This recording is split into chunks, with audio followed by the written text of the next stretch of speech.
Bonjour à tous. J'ai réagi par rapport à la publication que j'ai vue sur Internet. C'est une publication qu'une sœur qui fait partie de mes amis a postée. Il s'agissait du corps d'une femme. Et à ce sujet, j'ai fait un certain nombre de commentaires. Donc, je voudrais préciser certaines choses dès le départ. La première chose, je voudrais remercier la sœur. Déjà pour ces publications qui sont actuelles et qui vraiment touchent les sujets actuels des séductions féminines, en gros. Oui, elle exhorte, c'est vrai, les sœurs qui sont objets de toutes sortes de manipulations sataniques, qui s'adonnent à toutes formes de séduction, qui aiment les produits de séduction, les crèmes, les vêtements, toutes ces choses-là. Et les gens à l'église, particulièrement, et c'est bien. J'apprécie ça. Simplement, j'aimerais dire à la sœur que j'ai déjà eu à discuter avec toi par rapport à tes publications, par rapport à tes photos qui sont un peu osées. Et particulièrement la photo qui montrait le postérieur de cette sœur, ou du moins c'est une image, je suppose une image prise comme ça, à tout hasard, c'est une personne peut-être pas vivante. Vous voyez, le postérieur de cette femme sur Internet, vous voyez, habillée certes comme les femmes d'aujourd'hui, et comme nos sœurs de l'église, un pantalon serré, montrant ses formes. Alors, ces genres de photos peuvent amener les gens qui sont faibles dans la foi à chuter. Je te préviens, s'il te plaît. Tu peux exhorter, tu peux condamner aussi les mœurs actuelles des sœurs de l'église qui se comportent comme des païennes. Alléluia. Mais en prenant d'autres formes de démonstration. Tu vois, tu peux écrire, tu peux montrer ces choses avec une certaine pudeur, pour pas que les gens qui sont faibles dans la foi puissent tomber. Il y a des gens qui sont faibles dans la foi. Et ça, c'est vrai. Il y a des gens qui sont faibles dans la foi, qui ne résistent pas à certaines photos. Puis à cause de cela, les gens peuvent amener à la convoitise. Donc voici pourquoi je t'ai écrit certainement un petit mot avec un peu de dureté. Je l'admets. Mais il le fallait. Il le fallait. Alléluia. Donc, si tu fais un travail excellent, il faut que ce travail puisse porter du fruit et ne m'amène pas les gens plutôt à tomber. Voilà. Donc, tu prends une photo, mais une photo d'une femme, c'est vrai, habillée comme ça peut donner un certain nombre d'idées aux gens qui sont faibles dans la foi. Donc, voici ce que j'ai à te dire. Merci vraiment pour ce que tu fais vis-à-vis de l'église. Exhortation sur les faux cheveux, sur les maquillages, plein de choses comme ça. C'est bien, c'est juste. Et j'aime bien ces exhortations-là.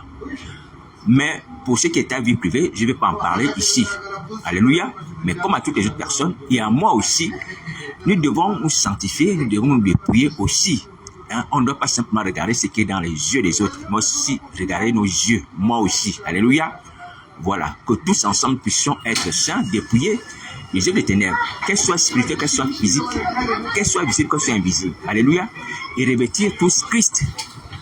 Donc, voici ce que j'ai à te dire par rapport à ta publication. Que Dieu te bénisse. Alors, je voudrais préciser encore que dans la publication, c'est vrai, il y avait cette photo de cette femme habillée avec un pantalon serré qui montrait ses formes et tout ça. Et l'exhortation que le Seigneur m'a mis à cœur, c'était de montrer en fait la perversité de cette image dans notre esprit, la perversité. Parce qu'aujourd'hui, comme le Seigneur Jésus l'avait déjà souligné, notre problème c'est au niveau de notre intelligence. Notre intelligence n'est pas renouvelée. Donc on a une compréhension fausse, même du corps de la femme. Une image fausse des parties du corps de la femme. Vous voyez? Et la femme elle-même aussi. À cause du diable qui fait ce travail. De modeler notre intelligence, notre raisonnement, notre perception, même du corps humain, à sa manière. Vous voyez? La femme elle expose son corps comme un objet de séduction. Or, c'est le temps du Saint-Esprit. Donc, il doit être sacré. On ne doit pas l'exposer comme ça. Pour ce qui concerne les filles et les filles de l'église, vous voyez, c'est le temps du Saint-Esprit. C'est déjà ça. Deux, quand on est marié, le corps d'une femme appartient à son mari. Donc, il ne doit pas être vu ni par les femmes, ni par toute autre manière, par des inconnus, si ce n'est son mari. Vous voyez? Donc, on a une perception fausse, même du corps humain que Dieu nous a donné, particulièrement les femmes, en ce temps de la fin. Alors, moi, je voulais casser cette image reluisante du corps de la femme que Satan a véhiculée dans la société. Aujourd'hui, nous sommes en été, vous voyez, la plupart des femmes, quand vous rencontrez dans les rues, elles sont habillées comme sur cette photo, avec des pantalons serrés montrant leur postérieur. Soit c'est la poitrine, soit c'est le postérieur. Et généralement, la poitrine, parfois, c'est parfois l'air libre. Je me souviens, j'ai rencontré quelqu'un comme ça, je ne sais pas si c'était un homme ou une femme qui était transformée, une femme qui était transformée en femme, ou un homme qui était transformé en homme. Mais dans tous les cas, on trouve tout cas de figure aujourd'hui. On trouve maintenant toutes sortes d'individus. Pour les femmes qui sont devenues des hommes, les hommes qui sont devenus des femmes. Moi, je circule beaucoup dans Paris. Donc, je rencontre souvent des gens comme ça, mais sans les mépriser. Mais, simplement, j'exhorte tout le monde, comme le Seigneur je le veux, à moi aussi, à pouvoir nous abstenir. À pouvoir nous abstenir de la mode du monde et ses convoitises. Alléluia. Alors donc, la photo de cette femme qui montrait ses formes m'a interpellé et m'a amené à casser cette fausse image que Satan veut que nous puissions avoir en nous, nous-mêmes dans les églises. Vous voyez? Avoir que lorsque quelqu'un regarde le corps d'une femme, il voit que c'est quelque chose de merveilleux, de beau. Hein? Je vais dire, entre griffes, c'est le paradis. Pardonnez-moi. Mais ce n'est pas le paradis. J'ai dit que le postérieur d'une femme, c'est un endroit où une partie qui sert à évacuer les gaz, comme le postérieur des hommes aussi. Vous voyez? Et à évacuer les excréments, aller aux toilettes. Il y a encore une utilité. Ce n'est pas mauvais. Hein? Ce n'est pas mauvais. Que dans cette zone, nous évacuons les gaz et on va aux toilettes et tout ça. Ça libère notre estomac et tout ça. C'est une façon de nous purifier. Mais la souillure passe par là. Ce qu'on ne prend pas en compte, c'est que la souillure passe par là. Est-ce que vous voyez? Alors donc, c'est une zone qui nous sert à évacuer les excréments, les gaz, toutes ces choses, à purifier le corps. Il faut faire attention. Ouais, c'est un endroit qui n'est pas sain, si on peut dire comme ça, en griffe. Ouais, c'est une partie du corps qui n'est pas saine, mais qui doit être propre, qui doit être sanctifié comme l'ensemble de tout le corps. Et donc, quand le diable veut nous amener à regarder cela comme un endroit merveilleux, une zone du corps merveilleuse, on se trompe. Et on se trompe lorsqu'on accepte cette façon de voir. Alléluia. Je l'ai fait exprès, j'étais dur, je comprends. Hein, que certaines personnes peuvent être choquées par le langage aussi que j'ai utilisé, je l'ai fait exprès. Parce qu'il faut briser ça. Il faut briser cette mentalité que nous avons déjà acquise. Que lorsqu'on voit le postérieur d'une femme, hein, c'est la joie. C'est la zone subliminale. Vous voyez? Et même la poitrine, c'est pareil. Non. Ça doit changer. Ça doit changer. Vous voyez? Donc, j'ai dit que le postérieur de la femme, c'est la zone où on évacue les excréments, on fait les gaz. Et spirituellement parlant, vous êtes d'accord avec moi que lorsqu'on n'est pas délivré, pour ce qui concerne certaines femmes, pas toutes les femmes, ces endroits-là peuvent être des cachettes où les esprits malins peuvent se loger. J'ai parlé des vipères. Et c'est pas faux. Ça peut être des organes sexuels, mais des vipères, des esprits malins, toutes sortes d'abominations, d'impuretés que nous avons en nous peuvent se loger dans ces endroits-là. Et nous savons que le monde éternel affectionne cet endroit. Ce n'est pas en fait. C'est parce que c'est un endroit de souillure ou de contact ou de contamination. Charnelle, spirituelle. Vous voyez? Donc, c'est pas faux. C'est pas faux. Vous voyez? Alors, donc, maintenant, j'ai aussi dit que, pour ce qui concerne les seins d'une femme qui sont des mamelles, hein, comme la femme est un mammifère, tout comme certains animaux, hein, comme le porc et tout ça, hein, les mamelles servent à allaiter l'enfant, à donner du lait. Voici à quoi servent les seins d'une femme. Ce n'est pas un objet de beauté qu'on doit exposer et montrer que je suis belle. On montre sa poitrine, comme aujourd'hui, dans les rues, dans la télévision, dans les magazines, et même dans une assemblée, dans les bureaux, vous rencontrez des femmes comme ça. On ne fait pas bien sa poitrine, il faut la laisser un peu entrouverte, des choses comme ça. Non, les mamelles ou les seins servent à donner du lait aux enfants, aux bébés. Alléluia. C'est la fonction. Alors ceci, c'est pour nous amener, nous, à comprendre la vraie fonction des organes que Dieu nous a donnés et avoir une révélation vraie et ne pas tomber le pied du diable qui veut qu'on voit les seins d'une femme comme des organes de séduction, des organes de beauté. On est belle parce qu'on a une poitrine. Ouais. Voici des choses contre lesquelles nous devons lutter. Ouais. Et j'apprécie la sœur par rapport à ce travail qu'elle fait. C'est bien. Nous devons lutter contre ces choses. Voici pourquoi la femme vertueuse, la femme chrétienne, doit porter un vêtement long qui la couvre bien. Alléluia. Voilà. Nous avons une manière de fonctionner. On n'est pas comme le monde. Ouais. L'église est un lieu à part. C'est un royaume à part, dont le chef, le roi, est Jésus-Christ. Avec ses règlements, avec ses lois. Alléluia. Sa façon de s'habiller, sa façon de se comporter. Ouais. Voici pourquoi j'ai écrit également le verset biblique que j'aime putain et que nous devons tous apprendre. Ouais. C'est donc Paul a fait état de nos situations. Lorsqu'il dit qu'il faut que nous soyons transformés par le renouvellement d'intelligence. Ouais. Dans Romains, Paul le dit. Et nous ne devons pas nous conformer au siècle présent. Tout est dit dans ces versets bibliques. Si on le médite en long, en large, on va se comprendre. Et on va se dire, oui, on est vraiment tombé dans les pièges du malin. On se conforme au siècle présent. Notre intelligence n'est pas renouvelée. Parce que notre perception des choses elle est similaire à celle de Satan, le diable, les démons et les sirènes. Oui. Oui. Donc, voici pourquoi j'ai béni le Seigneur Jésus qui m'a rappelé cette urgence pour nous tous. Que nous devons agir pour que notre intelligence soit à nouveau renouvelée.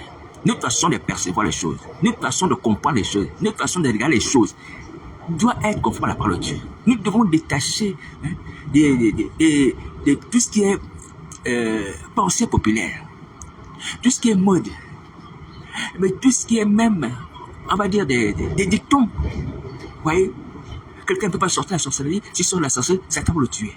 Ouais, tout ça, ce sont des choses qui nous amènent à nous conformer au monde. Or, on ne doit pas se conformer au monde. Si le monde dit que si on sort de la sorcellerie, Satan tue. Mais nous, les chrétiens, on sait qu'en sortant de la sorcellerie, on est délivré et on est en vie. Parce que ce quiconque vit et croit en Jésus ne mourra jamais. Vous voyez? Donc, il y a un travail. Je vous assure, c'est une urgence. Et j'ai payé le Seigneur pour ça. Il y a un travail au niveau de notre intelligence, au niveau de notre façon de percevoir, de réfléchir, de concevoir les choses. Mais ce travail est simple. Il est facile. Il suffit de prendre la Bible et d'accepter le point de vue de la Bible. C'est tout. On s'aligne sur le point de vue de la Bible. Je vous ai dit par rapport au postulaire des femmes. J'ai pris l'exemple de Paul, un moment qui pouvait se targuer d'être juif, d'attribuer les Benjamins ces choses qu'il voyait comme la gloire, des privilèges par rapport aux païens. Avant sa conversion, il va dire toutes ces choses. Je les regarde maintenant comme la boue, comme une perte. Vous voyez, ces choses qui étaient des privilèges à l'époque étaient pharisiens, il les regarde comme une perte, comme de la boue. Et voici pourquoi j'ai posé ce passage. J'ai dit, mes amis, apprenons aussi à voir les choses de ce monde comme la boue, comme une perte. Ayons cette façon de percevoir, même les avantages que nous avons, comme une perte, comme la boue. Alléluia. Il ne s'agit simplement pas de la vie passée, mais il s'agit également de séduction du diable. Donc on peut élargir la parole de Paul sur les séductions du diable, sur le comportement de ce monde. Est-ce que vous entendez? Donc, nous devons voir les choses comme ça. Et si nous voyons les choses comme ça, comme Paul le dit, alléluia, nous serons sauvés. Je l'ai écrit. Voilà. Voici l'urgence. Voici l'urgence. Notre façon de voir doit changer. Notre façon de réfléchir, de comprendre, de regarder, le monde doit changer. Alléluia. Alors, je voudrais préciser encore que c'est vrai que lorsque j'ai décrit le corps des femmes qui s'habillent, on va dire, avec des vêtements serrés, qui s'exposent comme ça, j'ai traité un peu certaines femmes comme une chienne. J'ai dit que vous n'êtes pas des chiennes et tout ça pour vous exposer comme ça. Mais apparemment, c'est le langage qui est derrière. Alors, j'aimerais dire que je respecte les femmes et que le corps d'une femme est une bénédiction. C'est par le corps d'une femme que le Christ est venu dans le monde. Alléluia.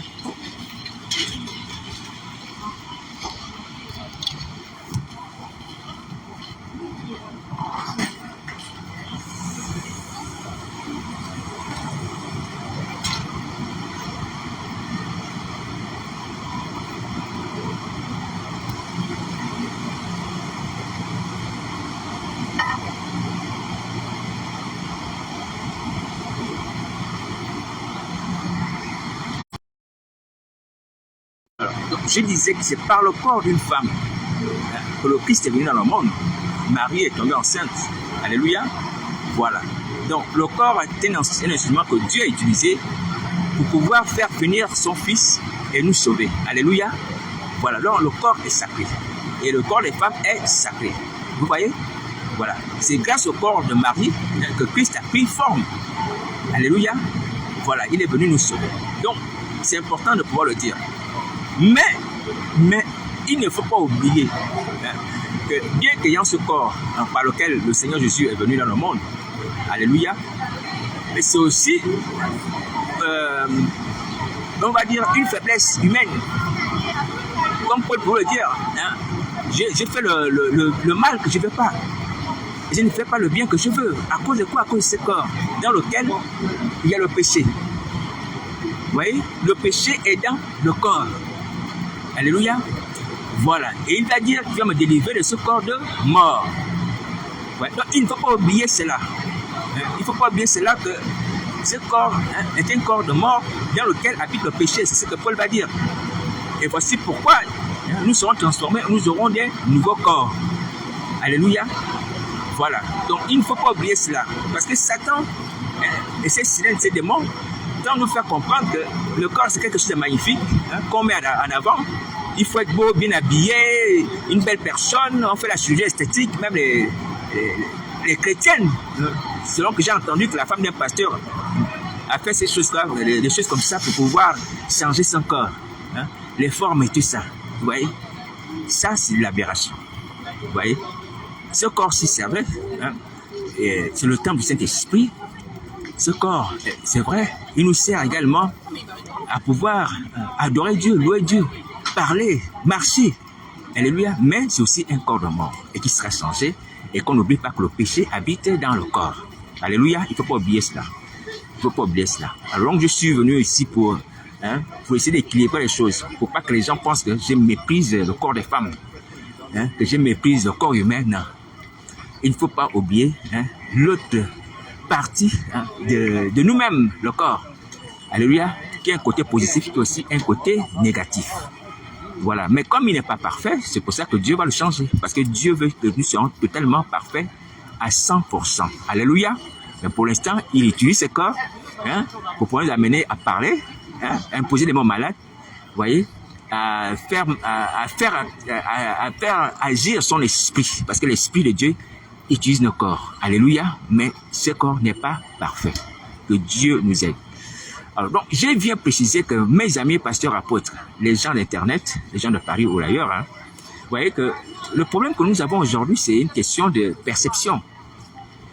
Nous avons une question de cette perception, mais cette perception, qui est un problème, se rejoue au travers du fait qu'on accepte de ne plus nous conformer au monde, mais à ce que dit la parole de Dieu, c'est tout. Si on accepte ça, on est sauvé. Voici pourquoi Paul pourrait dire que lorsqu'on mange la Sainte Seine, le corps de Christ, il faut discerner que c'est le corps de Christ. Oui, si on ne discerne pas sur le corps de Christ, on discerne que c'est un vulgaire repas, on n'est pas sauvé. Bien entendu, on n'est pas sauvé. Et au contraire, on est condamné. Parce que quoi? Parce que dans notre intelligence, vous voyez, il n'y a pas un travail de renouvellement. De voir la Sainte Seine comme une autre façon de la manifestation de la personne de Christ. Vous voyez? Donc, voici pourquoi nous devons agir rapidement. Alors, j'avais promis, c'est vrai, mais je vais le faire par la grâce du Seigneur Jésus. Parce que je vous assure, mes amis, si on ne change pas notre façon de percevoir les choses, on ne peut pas être sauvé. On ne peut pas être sauvé. Vous voyez, même Satan, le diable, les gens le perçoivent comme éternel. Les gens le perçoivent comme Dieu. Mais vous voyez, c'est faux. On ne peut pas être sauvé comme ça. Pour ce qui est du Seigneur Jésus, je vous assure, je ne sais pas comment ce que vous pensez de Jésus. J'avais dit la fois dernière, je dis, j'ai comme l'impression que vous pensez que Jésus est inférieur à Satan. Je pense que peut-être c'est pour ça que vous ne quittez pas le diable. J'ai comme l'impression. Que Jésus ne peut pas protéger Satan, le diable, que Satan est plus fort que lui. J'ai comme l'impression. Mais cette perception est fausse. Alignez-vous sur la parole de Dieu qui dit que Christ a triomphé des ténèbres. Il a dépouillé le diable, ses dominations. Il a effacé les ordonnances de condamner. Nos péchés sont pardonnés par le sang de Christ, par son sacrifice. Est-ce que vous voyez? Est-ce que vous vous rendez compte que vous êtes dans l'erreur? Vous vous rendez compte de ça? Vous voulez être comme les pharisiens qui agissait dans la société juive à l'époque, qui enseignait les gens étant dans l'erreur, méprisant même le Seigneur Jésus. Non, vous ne pouvez pas être comme les pharisiens. Pasteur apôtre, vous ne pouvez pas être comme les pharisiens. Parce que vous avez déjà connu Christ pour certaines personnes, et vous voyez la démonstration de Jésus de Nazareth dans ma misérable vie et dans la vie des autres enfants de Dieu. Ce qui n'était pas le cas des pharisiens à l'époque. Même s'ils voient aussi la démonstration, la personne de Christ, par ses œuvres, les miracles, les enseignements. Ils pouvaient également regarder la Bible. Mais nous avons plus de témoignages que ces gens, il faut le dire, ceux qui ont connu Christ. Donc on ne peut pas continuer à avoir une mauvaise perception de Christ, une mauvaise perception de Satan le diable. Satan le diable était un ange déchu. Satan le diable a été précipité du ciel. Satan le diable a été condamné. Satan le diable a été vaincu à cause du sang d'agneau. Tu vois, c'est ce que dit la Bible. Vous voyez, Jésus Nazareth a triomphé, il est mort, il est ressuscité, il est mort. Et les faits les démontrent. Quand on marche selon ces vérités bibliques, ces paroles bibliques, on voit ici la démonstration que c'est la vérité. La vérité est démonstrative. Quand on dit que Jésus Nazareth est Seigneur, tout genou fléchit. Quand on dit au nom de Jésus, Satan ne fléchit pas les genoux. Si. Alors, pourquoi est-ce qu'on peut encore avoir une fausse perception de Jésus? Réveillez-vous, changez votre façon de voir les choses. Abordez les choses selon la manière que la Bible les présente. Acceptez ça et vous serez sauvés. Si nous confessons le péché, il est Jésus pardonné puis faites faites ça. Faites ça. Jonas a fait le vœu. Dans une poisson, Dieu a délivré. Faites comme Jonas. Arrêtez les gens dits. Arrêtez les préjugés. Arrêtez les fausses certitudes. Des histoires qui sont fausses. Des gens qui sont sortis de la sorcellerie, que Satan a tué. Mais si tu ne pries pas, Satan va te tuer. Mais si tu pries, il ne va pas te tuer. Tu es comme un enfant de Dieu. Tu es debout, tu ne pries pas, Satan va te tuer. Comme il rôde comme un lion rugissant, n'est-ce pas? Voilà. Donc les choses sont simples. Si on applique la Bible, on est vivant. Si on n'applique pas la Bible, on ne serait pas vivant. Bon, voici la parole de Christ. Donc je viens de dire que pour ce qui concerne notre salut, notre délivrance, il faut faire vite. Il faut faire vite. Il faut faire le vœu maintenant. Il faut faire le vœu. Donc on arrête de présenter. On arrête de présenter. Et la chose en question, vraiment, par rapport à ton poste, c'est vrai, je te remercie, mais il faut que tu changes ta vie. Tu dois changer ta vie. Tu dois changer ta vie. Occupe-toi de ta vie. Tu mets beaucoup d'énergie à dénoncer les choses dans la vie des autres. Occupe-toi un peu de ta vie. C'est pas pour t'indexer. C'est juste pour te dire que toi aussi, tu as besoin de délivrance. Fais ça sur ta vie, sur ton âme. Voici pourquoi je vous accepte. Je ne suis pas meilleur. Je ne suis pas meilleur que vous. Mais juste de la part de Christ Nazareth. Vous avez la pensée de Christ. De Jésus Christ Nazareth. Vous avez sa pensée. Oui. Et vous avez sa méthode pour pouvoir vous en sortir. Appliquez ça. Appliquez ça. Voilà. Donc, je vous rappelle que le temps est en train de passer. Donc, plus le temps passe, plus également la colère avance vers nous. Sachez que la Bible s'accomplira. Si nous marchons contre la volonté de Christ qui est de nous sauver, les châtiments annoncés vont nous atteindre. Il a dit pour Isabelle, je vais l'ajouter sur le lit à moins qu'elle se répande. C'est-à-dire que si tu te répands, tu ne seras pas puni. Si tu te répands, tu ne seras pas jeté le temps de feu de soufre. C'est tout. C'est pas parce que Dieu a annoncé ça que tu vas forcément aller là-bas. Mais si tu te répands, tu ne seras pas puni. Donc, voici la parole de Christ. Dépêchez-vous, dépêchez-vous, dépêchez-vous. Bon, voilà. Donc, je viens encore nous dire que mes amis, ne nous conformons plus au monde présent. Nous nous conformons plus au monde présent. Nous avons la possibilité de sauver nos vies. Alléluia. Voilà. Regardez les choses de Dieu avec le miroir de la Bible. Avec le regard de la Bible. Avec les paroles de la Bible. Vous voyez? Je l'avais déjà dit certainement. Que même l'homme et la femme, lorsqu'ils sont ensemble, le mari ne doit pas regarder sa femme parce que c'est ma chère, oh c'est mes os. Tu dois aussi la regarder comme quelqu'un qui a été créé à l'image de Dieu. C'est une image de Dieu qui est avec toi. Le mari doit regarder sa femme comme une image de Dieu. La femme doit regarder son mari comme image de Dieu.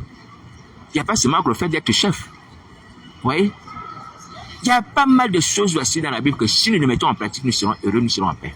Alléluia. Et nous aurons vraiment la bonne pensée. Et la pensée de Christ. Alléluia. Satan ne pourra plus nous atteindre. Donc, voici la parole de Christ. Dépêchez-vous d'appliquer ces choses. Donc, de faire le vœu et de croire à la puissance du vœu. Parce que nous avons ça dans la Bible, que le vœu délivre. Le vœu béni. Jacob a été béni. La mère de Samuel a été bénie.